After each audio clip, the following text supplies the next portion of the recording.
January 9th, 1981. What are thoughts?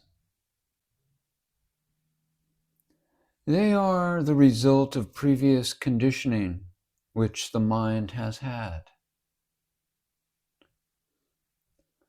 Are the thoughts of the jnani and the ignorant one different from one another? The difference is that the jnani has divorced himself from the body-mind. The body-mind thoughts will come and go, but the jnani is not concerned. Whereas the ignorant one gets involved in those thoughts, and the ignorant one considers himself as a name and a form. Should I keep in mind constantly that I am consciousness only? You are consciousness, and consciousness is you, and that's it. It is not necessary to always keep your attention on that fact. When you know that this is your finger, is it necessary to constantly repeat that it is your finger? What is there to be done? When an action must be done or a choice made, how should one make the choice? Just understand that it is not your personal action or choice. Do not get involved as the doer. Why do you get involved in all these concepts? First, find out what you consider yourself to be. Are you an entity? Get that problem solved instead of getting involved in all kinds of concepts. What are you? You cannot understand with your intellect. It is beyond the grasp of the intellect.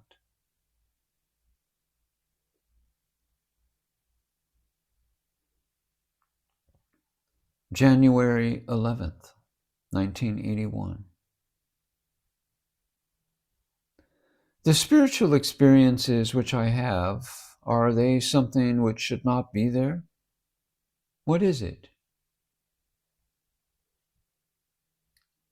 It is all entertainment. You are present here. Is your body not the result of someone's entertainment? So long as you know that the experiences are only appearances in consciousness, it is all right. Understanding is not a matter of time. If you really apperceive the truth, it is simple and quickly grasped. The conscious presence depends on the body, and the body is nothing but the sperm and the ovum.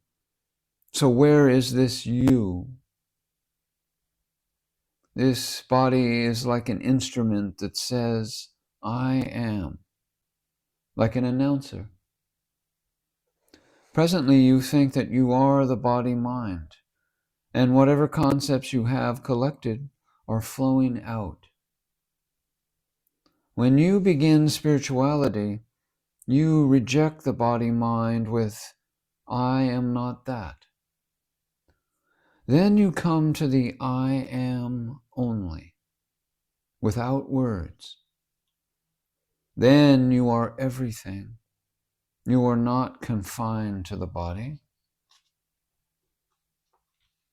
Because of the instrument of the body, that feeling of consciousness is there, and I, the Absolute, am not that.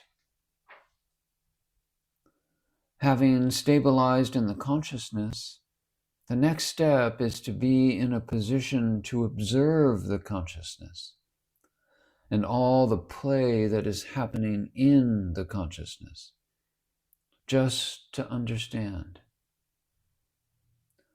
Attachment to the body and to the consciousness is very strong, and to get rid of it is very difficult. The birth principle, the chemical around which the body formation takes place, has no form or design and actually didn't exist. That non-existing thing suddenly came into existence. What is the validity of its existence? It is an apparition only. It cannot be the truth. That's why I dare talk like this. This whole thing is a big hoax, a big fraud, created out of nothingness. Can you create something out of nothing? Whatever I said is securely planted in that birth principle of yours. You cannot extract it. In due course, it will proliferate into knowledge. I don't want life, even for a moment, but in that momentary life, there are so many lives. I am not afraid of death. With death, the imperfection is removed. Consciousness, the stigma of imperfection, is gone. What remains is total perfection. There is no guarantee that I will meet you tomorrow, but the reality is that there is no separation at all between you and me, because we are one. Do not imagine any separation.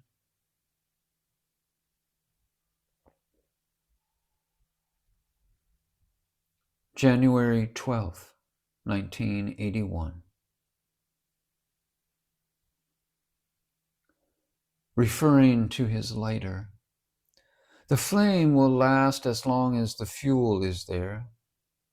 Is there any question of emancipation or awakening for that flame?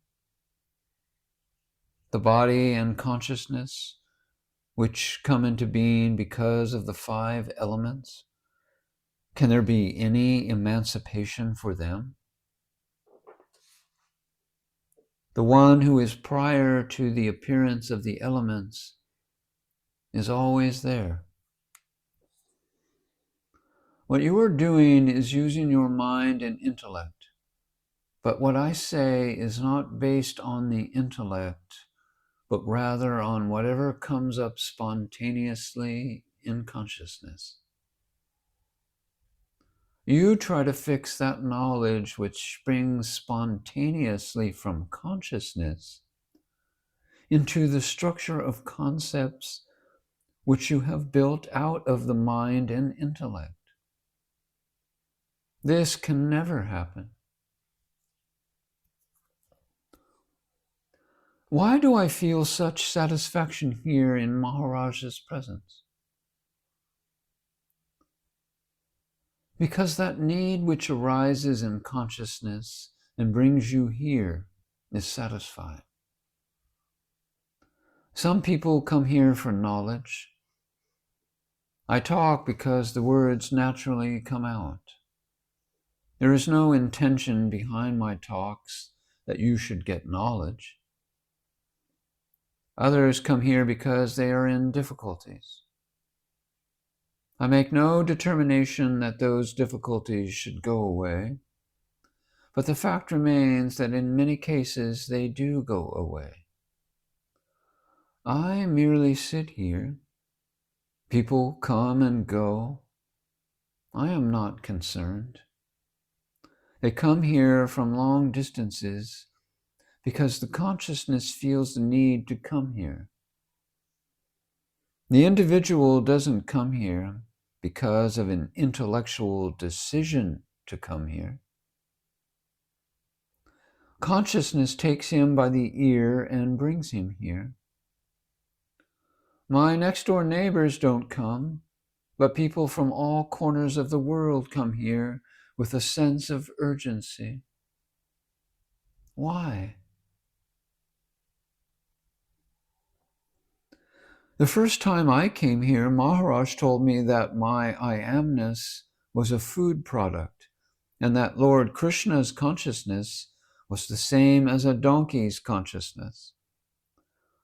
I tried to get a reservation out of Bombay that day, but I couldn't get one for a week, and I had to stay.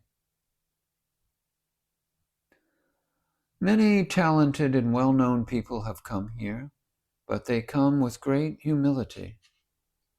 Is there any one of them who has knowledge about himself? I am practicing Nama Japa. Is that all right? Recite the sacred name. That is all right. But the important thing is to recognize and understand what is the presiding principle by which you know you are and by which you perceive everything else. You must look at yourself, get to know yourself. The riddle of spirituality cannot be solved by your intellect. At most, your intellect can provide you with livelihood. Whatever you try to become, that is not you. Before the words come out, before you say, I am, that is you. You must be concerned only with yourself. Don't worry about anybody else. What are you?